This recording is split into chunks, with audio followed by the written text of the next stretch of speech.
Carnaval d'Albi 2013, c'est parti. Et c'est ici le triomphe du carton-pâte. Carnaval d'Albi 2013, ce sera comme d'habitude pour les petits et pour les grands. Mais 2013, c'est une année un peu exceptionnelle, parce que c'est l'année 13. Alors 13, Thérèse, ma sœur, comme disait l'autre, 13, ça porte chance ou ça porte malchance? Eh bien, c'est l'un ou l'autre. Par conséquent, voilà, le thème du carnaval, on l'avait tout trouvé, ce sera le thème des superstitions, qu'on va décliner en 10 chars, et Anne Dufour a conçu et est en train de réaliser tout ça, qui sera fin prêt pour la semaine du carnaval, du 2 au 10 mars. Alors un peu plus tard dans le calendrier, peut-être le beau temps sera là, enfin on l'espère bien, en tout cas il sera là, les chœurs comme d'habitude, les deux grands défilés, le 3 et le 10 mars, les deux dimanches habituels, et puis entre les deux, il y a bien sûr les réjouissances habituelles, le carnaval des enfants, le mercredi, le jeudi, ça c'est pour les anciens, le grand bal musette avec Aldo Feliciano, le plus grand orchestre du Sud-Ouest, et puis bien sûr le gala de la Reine, le samedi précédant le second défilé. Enfin tout ça, ça fait la semaine du carnaval, qui anime bien cette grande cité d'Albi. Le carnaval d'Albi, ben, c'est un élément du patrimoine de la ville depuis déjà si longtemps, hein, c'est le plus grand carnaval du Sud-Ouest, le grand Sud-Ouest on va dire, ou le grand Sud, même celui qui va du Rhône à la Gironde, hein, il n'y a pas un carnaval aussi important que celui d'Albi, et tout est made in Albi, et on sait que récemment, l'UNESCO a donné sa palme à Albi, palme au patrimoine mondial de l'humanité. On sait aussi que le carnaval est inscrit, pour un certain nombre de pays, au patrimoine immatériel de l'UNESCO. Donc on peut dire que notre carnaval, il participe à la renommée, à la grande renommée de notre belle ville d'Albi. Alors tout est en carton-pâte sur le carnaval d'Albi, mais il y a aussi des personnages bien identifiables, et notamment notre président de la République. Alors on vient de changer de président. L'ancien, il était tout prêt déjà, depuis longtemps, en carton-pâte. Alors les deux, on va les mettre ensemble. On va les mettre ensemble sur un char qui ressemble un petit peu au naufrage du Titanic ou du Concordia Costa. Et on se dit que peut-être à eux deux, ils vont réussir à éviter le naufrage. D'autant plus qu'il y a bien sûr un marin avec son pompon. Et tout le monde sait que quand on touche le pompon, ça porte bonheur. Alors donc voilà, hein, le scoop présidentiel, la visite des deux présidents aura bien lieu le dimanche 3 mars et ils évolueront du Lude au Vigan. Alors les superstitions, il y en a tellement, hein, passer sous une échelle, on sait que ça porte pas trop bonheur, voir un chat noir, c'est pas trop bon non plus. Avoir un fer à cheval, par contre, ça c'est bien, hein, c'est pas si mal du tout. C'est vrai que sur les bateaux, on est très superstitieux. Tout à l'heure, je vous ai parlé du bateau présidentiel, qui est en train de couler peut-être, mais sur un bateau, il faut qu'il n'y ait jamais de lapin.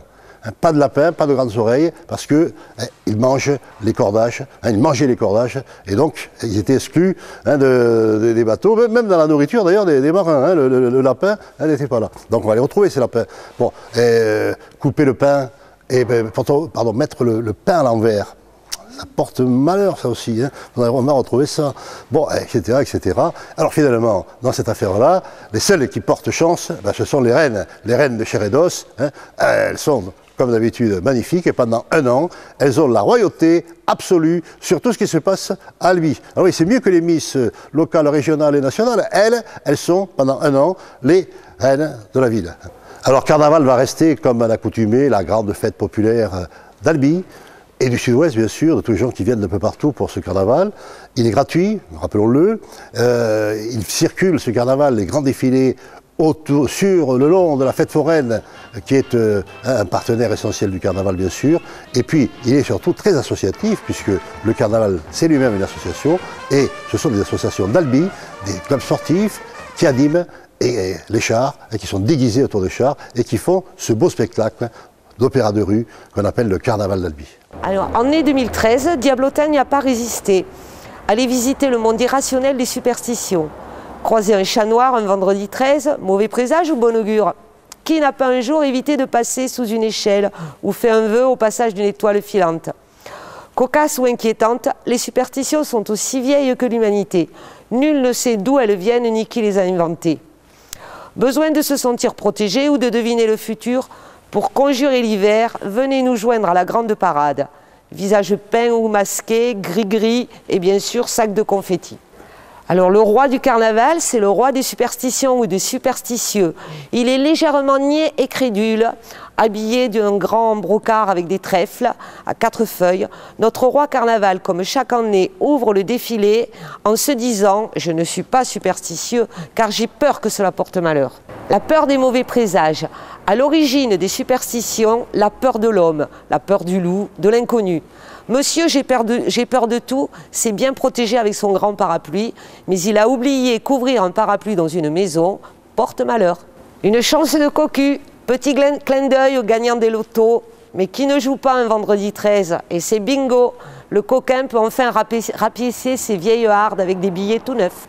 Pain à l'envers, diable à table. Vous ne le savez peut-être pas, mais poser le pain à l'envers amène le diable. Bien sûr, chez nous, au carnaval, il est arrivé.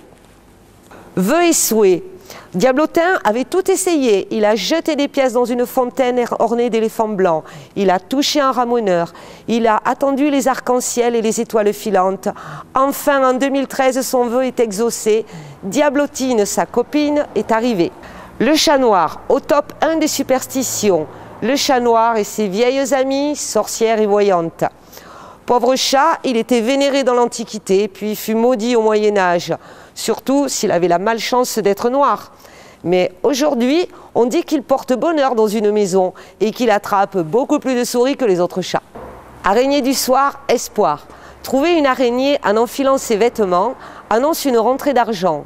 La voir descendre de son fil est signe de bonne fortune, et la tuer porte malheur.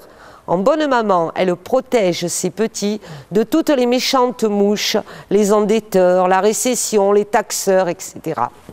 Superstition en mer. Les marins sont très superstitieux. La liste de leurs craintes serait trop longue. Mais le plus détesté, c'est le lapin. Oh, pardon, les longues oreilles, car il ne faut pas prononcer ce mot. Nos politiques sont tous sur la même mer, mais sur des rafios différents, et ils peuvent s'en inspirer. Superstition carnaval, il nous fallait bien la nôtre. Diablotin, il n'a pas pu s'empêcher d'inventer la sienne. Si tu te déguises pas à carnaval, tu te retrouves à poil. Traduction, te déguiser à carnaval, c'est bonheur toute l'année. Enfin, comme chaque année, nos reines sont de retour. Les reines portent bonheur, entourées de licornes qui sont les championnes du bon augure, protégées par un fer à cheval en or, juchées au sommet d'une montagne de cristaux et d'agates. Les reines 2013 sont nos porte-bonheur par leur charme et leur sourire. Elles annoncent l'aube d'un soleil chaud et d'un printemps renaissant.